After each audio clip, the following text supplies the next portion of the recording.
प्रदेश विधानसभा चुनाव के लिए बीजेपी ने तीसरी लिस्ट भी कल जारी कर दी है। कुल 85 उम्मीदवारों के नाम हैं, जिसमें 15 महिलाएं हैं। लिस्ट की खास बात यह है कि इसमें दूसरी पार्टियों से टूटकर बीजेपी में शामिल हुए नेताओं के नाम हैं, जैसे कि अदिति सिंह, रामवीर उपाध्याय, नितिन अग्रवाल और हरिओम यादव।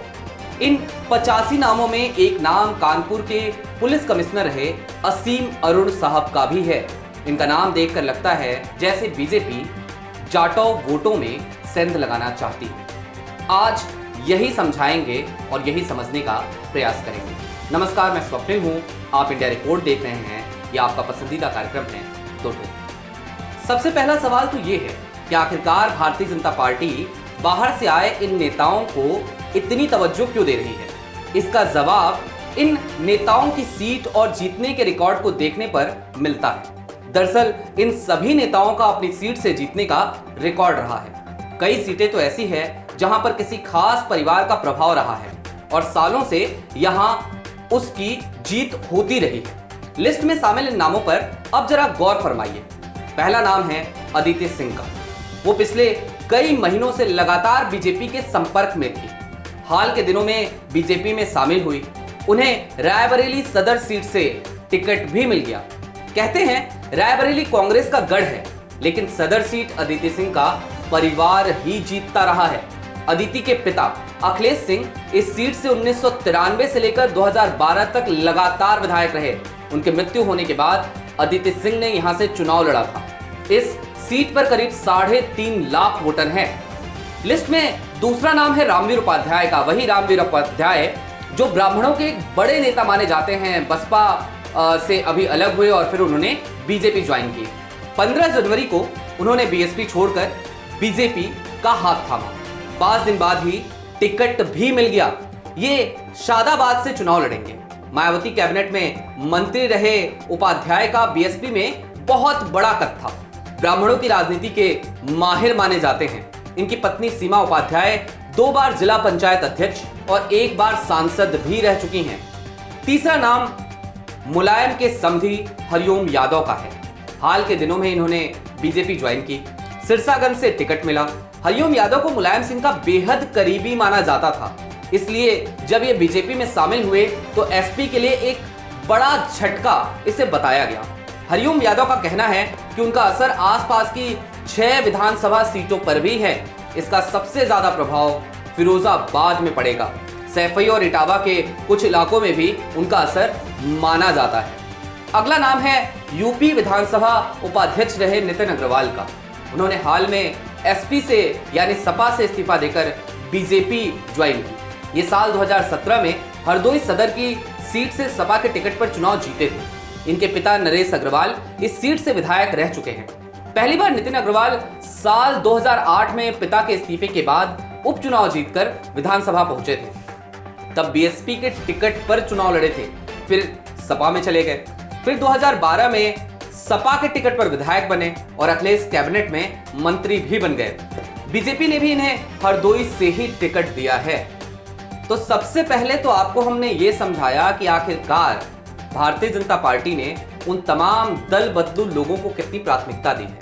85 की लिस्ट में इन तमाम लोगों को जगह मिल गई। बीजेपी की ये तीसरी लिस्ट। इसके बाद वो 2 नाम जो जाटव वोटों पर अपनी पकड़ बना सकते हैं।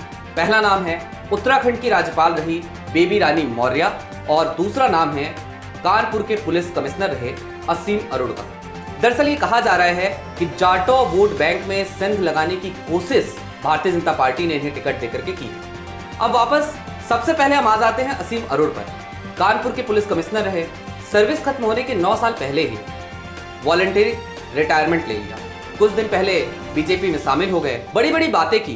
कहा कि भाई देखो, ऐसा है, लोक सेवा का काम था, मुझे एक ऑफर मिला। मुझे लगा कि जो काम मैं आईपीएस रहते हुए नहीं कर सकता वो राजनीति में जाने के बाद कर लूंगा।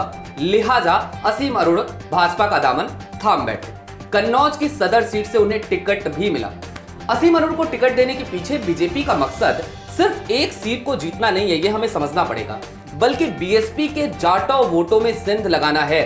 दरअसल यूपी में करीब 21% दलित वोटर हैं, जिसमें से 55% जाटो समुदाय है। पिछले 2014, 2017 और 2019 के चुनाव में बीजेपी ने गैर यादव ओबीसी को साथ लिया था। उनकी बदौलत बड़ी जीत भी हासिल की थी। लेकिन इस चुनाव में गैर यादव ओबीसी के कुछ बड़े चेहरे बीजेपी छोड़कर समाजवादी पार्टी की तरफ रुख कर बैठे। ऐसे में उसकी भरपाई बीजेपी जाटो वोटों को अपनी तरफ करके करना चाहती है। चुनाव में मायावती बहुत ज्यादा एक्टिव दिख भी नहीं रही थी। ऐसे में बीजेपी जाटो वोटों में सेंध लगाना चाह रही है। यही वजह है कि बीजेपी की पहली लिस्ट में उत्तराखंड की पूर्व राज्यपाल बेबी रानी मौर्य का नाम था। इस्तीफा देने के बाद उन्हें राष्ट्रीय उपाध्यक्ष बनाया गया। फिर पहली ही लिस्ट में आगरा ग्रामीण से बेबी रानी मौर्य को टिकट भी मिल गया। अब दूसरा बड़ा जाटो चेहरा असीम अरोड़, जो कानपुर के पुलिस कमिश्नर रहे, उन्हें कन्नौज से टिकट दे दिया गया है। सीएसडीएस के आंकड़ों की भी बात कर लेते हैं। साल 2019 के लोकसभा चुनाव में बीजेपी को 17% जाटो वोट मिले थे।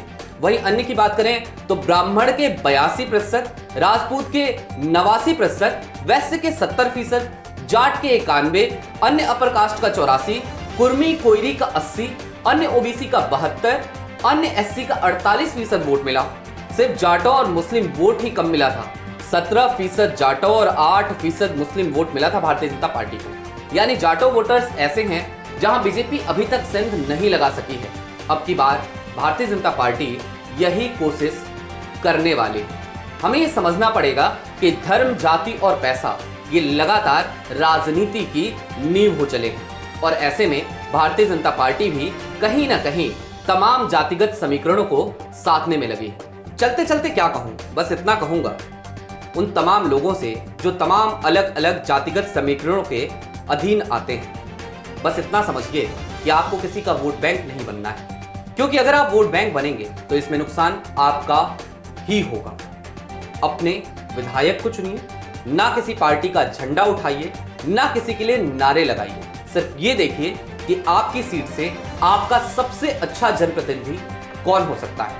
वो किसी दल से हो तो अच्छी बात, ना हो निर्दलीय हो तो भी अच्छी बात, लेकिन सिर्फ अपना जनप्रतिनिधि चुनिए। अभी के लिए मुझे इजाजत दीजिए। ऐसे ही तमाम अपडेट्स, डेवलपमेंट्स और खबरों को लेकर आपके बीच आते रहेंगे। देखते रहिए इंडिया रिपोर्ट। शुक्रिया।